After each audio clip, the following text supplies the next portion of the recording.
بسم اللہ الرحمن الرحیم۔ السلام علیکم۔ مسلمانوں کے خون کے ہر قطرے کا حساب لوں گا۔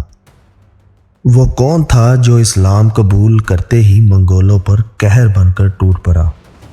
دوستو، آج کا واقعہ ایک ایسے بہادر اور جانباز کا ہے جو اسلام قبول کرتے ہی منگولوں پر قہر بن کر ٹوٹ پڑا۔ دوستو، آج سے لگ بھگ 800-900 سال پہلے کے اس دور کی کہانی ہے کہ جب ہماری اس دنیا پر اسلام مذہب کے ماننے والے لوگوں کا بول بالا تھا۔ آدھی سے بھی زیادہ دنیا پر نہ صرف اسلامی حکومتیں قائم تھیں بلکہ اس دور میں سائنس اور ایجوکیشن کے معاملے میں بھی مسلمانوں کی کوئی مثال نہیں تھی۔ ہسٹری میں مسلمانوں کے اس سنہری دور کو گولڈن ایج یا پھر سنہرے دور کے نام سے جانا جاتا ہے، اور اسی گولڈن ایج میں ہی اسلامی دنیا میں بڑے بڑے سپہ سالاروں کے ساتھ ساتھ بڑے بڑے سائنٹسٹ اور بڑے بڑے فلاسفر اور بڑے بڑے حکیموں نے بھی جنم لیا تھا۔ یعنی آسان لفظوں میں ہم یہ کہہ سکتے ہیں کہ یہ وہ دور تھا کہ جب پوری اسلامی دنیا پر ہر شعبے میں بڑی تیزی کے ساتھ آگے بڑھ رہی تھی، اور ایسا محسوس ہونے لگا تھا کہ مانو آنے والے اگلے 100 سالوں میں پوری دنیا کے ہر شعبے میں مسلمانوں کا ہی راج ہوگا۔ لیکن دوستو، قسمت کو شاید کچھ اور ہی منظور تھا۔ مسلمانوں کے اس سنہری دور میں اچانک سے ہماری اس دنیا میں ایک ایسا طوفان ابھر کر سامنے آیا کہ جس طوفان نے پوری دنیا میں تباہی مچا دی۔ ایسی تباہی کہ جس کے بارے میں شاید پہلے کبھی کسی نے سوچا بھی نہیں ہوگا، اور اس طوفان کا نام تھا چنگیز خان۔ جی ہاں، چنگیز خان نے اپنی طاقت کے بلبوتے پر صرف کچھ سال کے اندر ہی پوری دنیا کا نقشہ بدل کر رکھ دیا تھا۔ چنگیز خان اپنی فوج کو لے کر جس علاقے کی طرف نکل جایا کرتا تھا، وہ علاقہ خود بخود چنگیز خان کی سلطنت میں شامل ہو جایا کرتا تھا۔ کچھ سالوں کے اندر ہی پوری دنیا کو اس بات کا احساس ہو چکا تھا کہ اس وقت پوری دنیا میں کوئی بھی سلطنت چنگیز خان کو نہیں ہرا سکتی۔ یعنی چنگیز خان کو ہرانا مشکل ہی نہیں، ناممکن بن چکا تھا۔ چنگیز خان جب تک زندہ رہا تب تک اس پوری دنیا میں لوٹ مار اور ظلم و ستم کرتا رہا، اور اس کے مرنے کے بعد بھی اس کی لوٹ مار اور ظلم و ستم کرنے والی وراثت کو اس کے پوتے ہلاکو خان نے سنبھال لیا تھا۔ چنگیز خان کے بعد اس کے پوتے ہلاکو خان نے ہی پوری دنیا میں چنگیز خان کی جگہ تباہی مچانے کا سلسلہ شروع کیا، اور ہلاکو خان ہماری اس دنیا کے لیے چنگیز خان سے بھی بڑا قہر ثابت ہوا، اور کچھ سالوں کے اندر ہی ہلاکو خان نے لوٹ مار اور ظلم و ستم سے پوری دنیا میں وہ تباہی مچائی کہ جس تباہی کے بارے میں شاید چنگیز خان نے بھی کبھی نہیں سوچا ہوگا۔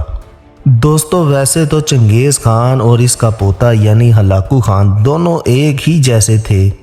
جو کہ جس طرح چنگیز خان کسی علاقے کو جیتنے کے بعد اس علاقے میں اپنی فوج کو لوٹ مار کرنے کی پوری اجازت دے دیا کرتا تھا، ٹھیک اسی طرح اس کے پوتے ہلاکو خان نے بھی جیتے ہوئے علاقے میں اپنی پوری فوج کو عام لوگوں کو قتل کرنے کی اجازت دے دی۔ جیت کے بعد جیت کا جشن منانے کے لیے مارے گئے لوگوں کی کھوپڑیوں کے مینار بنانے کا جو رواج چنگیز خان نے شروع کیا تھا، اسے ہلاکو خان نے بھی برقرار رکھا تھا۔ یعنی ہلاکو خان بھی جیت کے بعد جیت کا جشن منانے کے لیے مارے گئے لوگوں کی کھوپڑیوں کے مینار بنایا کرتا تھا۔ ان تمام کامن چیزوں کے باوجود بھی چنگیز خان اور اس کے پوتے ہلاکو خان کے بیچ ایک بڑا فرق تھا، اور وہ فرق یہ تھا کہ چنگیز خان کسی بھی سلطنت پر حملہ کرنے سے پہلے اس سلطنت کا مذہب یا اس کی ذات نہیں دیکھا کرتا تھا۔ یعنی چنگیز خان کا مقصد صرف اور صرف طاقت حاصل کرنا تھا۔ وہ ہر اس سلطنت کو مٹا دیا کرتا تھا جو اس کے راستے میں آیا کرتی تھی۔ اب وہ سلطنت چاہے کسی بھی مذہب کی ہو یا کسی بھی ذات کی ہو، اور وہیں دوسری طرف اس کا پوتا ہلاکو خان طاقت حاصل کرنے کے ساتھ ساتھ خاص طور سے اسلامی دنیا کو ٹارگٹ کیا کرتا تھا۔ پوری دنیا سے اسلامی طاقت کو ختم کرنا ہی اس کا مقصد بن چکا تھا۔ اس نے ایک ایک کر کے دنیا کے ہر اس بڑے شہر کو تباہ کرنا شروع کر دیا کہ جس شہر کا کنیکشن کہیں نہ کہیں مسلمانوں سے ہوا کرتا تھا۔ اب آپ میں سے بہت سارے لوگوں کے دماغ میں یہ سوال بھی ضرور آ رہا ہوگا کہ آخر ہلاکو خان اسلامی دنیا کو ہی خاص طور سے کیوں ٹارگٹ کیا کرتا تھا؟ اس کے پیچھے آخر کون سی بڑی وجہ موجود تھی؟ تو آپ کو بتاتے چلے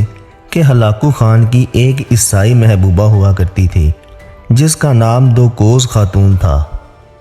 دوکوز خاتون اصل میں ہلاکو خان کے باپ یعنی طلوئی خان کی کئی بیویوں میں سے ایک بیوی تھی، لیکن جب ہلاکو خان کا اپنی ہی اس سوتیلی ماں پر دل آ گیا تو ہلاکو خان نے اس عورت کو حاصل کرنے کے لیے اپنے باپ یعنی طلوئی خان کو زہر دے کر مار دیا۔ لیکن اپنے ہی باپ کو قتل کرنے کے بعد بھی دوکوز خاتون ہلاکو خان کو اپنانے کے لیے تیار نہیں تھی، اور اس کی وجہ یہ تھی کہ دوکوز خاتون عیسائی مذہب کے ماننے والی تھی اور مسلمانوں سے حد سے زیادہ نفرت کیا کرتی تھی، کیونکہ اس دور میں جہاں ایک طرف عیسائیوں کی طاقت دن بدن کم ہوتی جا رہی تھی تو وہیں دوسری طرف مسلمانوں کی طاقت بڑھتی جا رہی تھی، جسے لے کر دوکوز خاتون ہمیشہ پریشان رہا کرتی تھی۔ لہٰذا اسی وجہ سے اس نے اپنے آپ کو ہلاکو خان کے حوالے کرنے سے پہلے ہلاکو خان کے سامنے مسلم دنیا پر تباہی مچانے کی شرط رکھی، اور بتایا جاتا ہے کہ کسی شخص کی وجہ سے اور ہمیشہ اپنی اس محبوبہ کو خوش رکھنے کی وجہ سے ہی ہلاکو خان ہمیشہ مسلم دنیا پر تباہی مچاتا رہا۔ ہلاکو خان جب بھی کسی نئے مسلم شہر کو فتح کیا کرتا تھا اور اس میں لوٹ مار اور تباہی مچایا کرتا تھا تو اس کی یہ محبوبہ یعنی دوکوز خاتون اس سے بہت خوش ہوا کرتی تھی، اور شاید یہی بڑی وجہ ہے کہ جب بھی آپ تاریخ میں ہلاکو خان اور مسلمانوں کے بیچ ہونے والی جنگوں کے بارے میں پڑھیں تو آپ کو یہ معلوم چلے گا کہ زیادہ تر جنگوں میں مسلمانوں کے خلاف ہلاکو خان کے ساتھ عیسائی فوجیں بھی ملی ہوئی تھیں۔ اپنی اس محبوبہ کو خوش رکھنے کی وجہ سے ہی ہلاکو خان نے ایران سے لے کر اس دور کے دنیا کے سب سے ترقی یافتہ شہر بغداد میں تباہی مچا دی تھی۔ ہلاکو خان نے بغداد میں تو لوٹ مار اور ظلم و ستم کی وہ داستان لکھ دی تھی کہ جو شاید آج تک دوبارہ کہیں نہیں ملتی۔ بغداد میں صرف اور صرف 12 دن کے اندر ہی 10 لاکھ سے زیادہ لوگوں کو قتل کر دیا گیا۔ نہ صرف وہاں کی مسلم عورتوں کی عزت کے ساتھ کھلواڑ کیا گیا بلکہ ساتھ ساتھ دودھ پینے والے بچوں کو بھی نہیں بخشا گیا۔ مسلمانوں کی سبھی بڑی بڑی لائبریریز میں آگ لگا دی گئی، جس کی وجہ سے وہ مسلمانوں کا گولڈن ایج اب ڈارک ایج میں بدل چکا تھا۔ بغداد میں بڑی زبردست تباہی مچانے کے بعد اب ہلاکو خان کی اگلی نظر اسلام مذہب کے سب سے مقدس یعنی پاک شہروں پر تھی، جن میں سے پہلا نمبر بیت المقدس کا تھا، جسے آج ہم یروشلم کے نام سے جانتے ہیں، اور وہی دوسرا اور تیسرا نمبر مکہ اور مدینہ شریف کا تھا۔ ہلاکو خان کا ماننا تھا کہ وہ ان تینوں شہروں میں وہ تباہی مچائے گا کہ جس کے سامنے بغداد کی تباہی بھی پھیکی پڑ جائے گی، اور ان تینوں شہروں میں تباہی مچانے کے بعد اسلامی طاقت بھی پوری دنیا سے ہمیشہ ہمیشہ کے لیے ختم ہو جائے گی۔ لیکن شاید خدا کو کچھ اور ہی منظور تھا۔ دوستو، اس دور میں یہ تینوں شہر مصر کی مملوک سلطنت کے کنٹرول میں آیا کرتے تھے، اسی لیے ہلاکو خان نے سب سے پہلے مصر سے نپٹنے کا ارادہ کیا، کیونکہ وہ جانتا تھا کہ اگر اس نے مصر پر قبضہ کر لیا تو پھر ان تینوں شہروں کو فتح کرنا کوئی مشکل کام نہیں ہوگا۔ اسی لیے ہلاکو خان نے مصر پر حملہ کرنے کی پوری تیاری شروع کر دی۔ دوستو، منگولوں کی فوج کے سامنے مصر کی مسلم مملوک سلطنت کی فوج بھلا کیا ٹکر لے سکتی تھی؟ یعنی آسان لفظوں میں ہم یہ کہہ سکتے ہیں کہ صرف ہلاکو خان کے اشارہ کرنے کی دیر تھی، اشارہ کرتے ہی پورے مصر، عرب اور فلسطین کا منگول فوج کے گھوڑوں کے نیچے روندا جانا طے ہو چکا تھا، کیونکہ پوری دنیا یہ جانتی تھی کہ منگولوں کو روکنا مشکل ہی نہیں، ناممکن بن چکا تھا۔ اور شاید یہی وجہ تھی کہ پوری دنیا میں اس دور میں یہ بات مشہور ہو گئی تھی کہ اب مکہ، مدینہ اور فلسطین بھی تباہ ہو جائیں گے۔ لیکن اچانک سے ایسے مشکل وقت میں قسمت نے اپنا پانسا پلٹا۔ چنگیز خان کا ایک دوسرا طاقتور پوتا جس کا نام برقع خان تھا، اس نے اسلام قبول کر لیا۔ برقع خان نے نہ صرف اسلام مذہب کو اپنایا بلکہ ساتھ ساتھ پوری اسلامی دنیا کی منگولوں سے حفاظت کرنے کی بھی قسم کھائی۔ برقع خان چنگیز خان کے سب سے بڑے بیٹے یعنی جوجی خان کے صاحبزادے تھے، اور یہ اس وقت منگول سلطنت کی سب سے بڑی ریاست یعنی گولڈن ہارڈ کے حکمران تھے، اور یہ دوسرے منگول شہزادوں سے بالکل الگ تھے۔ جہاں ایک طرف سبھی منگول شہزادے لوٹ مار اور ظلم و ستم کو حد سے زیادہ پسند کیا کرتے تھے، تو وہیں دوسری طرف برقع خان ایک رحم دل اور انصاف پسند حکمران تھے۔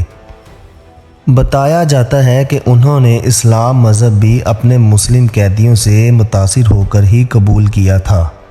برقع خان اپنی جیل میں بند مسلم قیدیوں کی زندگی کو روز بڑی غور سے دیکھا کرتے تھے۔ وہ دیکھا کرتے تھے کہ آخر کس طرح یہ مسلم قیدی ہر مشکل وقت میں بھی اپنے رب کو یاد کرنا نہیں بھولتے۔ اسی دور میں برقع خان کی ملاقات اچانک سے بخارا شہر میں ایک مسلم عالم دین جس کا نام نجم الدین مختار الزہدی تھا ان سے ہوئی۔ برقع خان نے اس مشہور عالم دین کے سامنے وہ سارے سوال رکھے جو ان کے دماغ میں مسلمانوں کے خلاف جنم لیا کرتے تھے، اور پھر تسلی بخش جواب ملنے کے بعد برقع خان نے اسی مشہور عالم دین کے ہاتھوں پر اسلام قبول کر لیا۔ دوستو، برقع خان اسلام قبول کرنے والے پہلے منگول سردار تھے، اور پھر برقع خان کے بعد ایک ایک کر کے یہ سلسلہ ایسا چلتا چلا گیا تھا کہ کچھ سالوں کے اندر ہی آدھی منگول سلطنت اسلام قبول کر چکی۔ برقع خان نے اسلام قبول کرنے کے بعد اپنا نام ابو المال ناصر الدین رکھا تھا۔ دوستو، ایسے دور میں کہ جب ہلاکو خان تمام صلیبی فوجوں کے ساتھ مل کر پوری اسلامی دنیا کو ختم کرنے کے خواب دیکھ رہا تھا، برقع خان اور اس کی فوج کا اسلام قبول کر لینا کسی عجوبہ سے کم نہیں تھا۔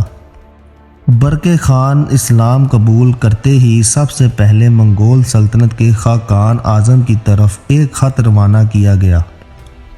اور اس خط میں برقع خان نے سب سے پہلے ہلاکو خان کی طرف سے کیے گئے لوٹ مار اور ظلم و ستم کا لکھا کہ میں ہلاکو خان سے مسلمانوں کے ایک ایک خون کے قطرے کا حساب لوں گا، اور ایسا کرنے سے پوری منگول سلطنت میں مجھے کوئی بھی روکنے کی کوشش نہیں کرے گا۔ جو بھی روکنے کی کوشش کرے گا اس کے ساتھ بھی وہی کیا جائے گا جو ہلاکو خان کے ساتھ کیا جائے گا۔ اور دوستو، یقیناً یہ بات بالکل سچ ہے کہ بغداد جیسے بڑے شہر کو فتح کرنے کے بعد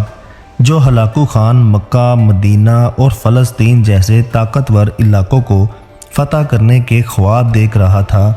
برقع خان کے اسلام قبول کر لینے کے بعد وہ ان بڑے شہروں کو فتح کرنا تو دور،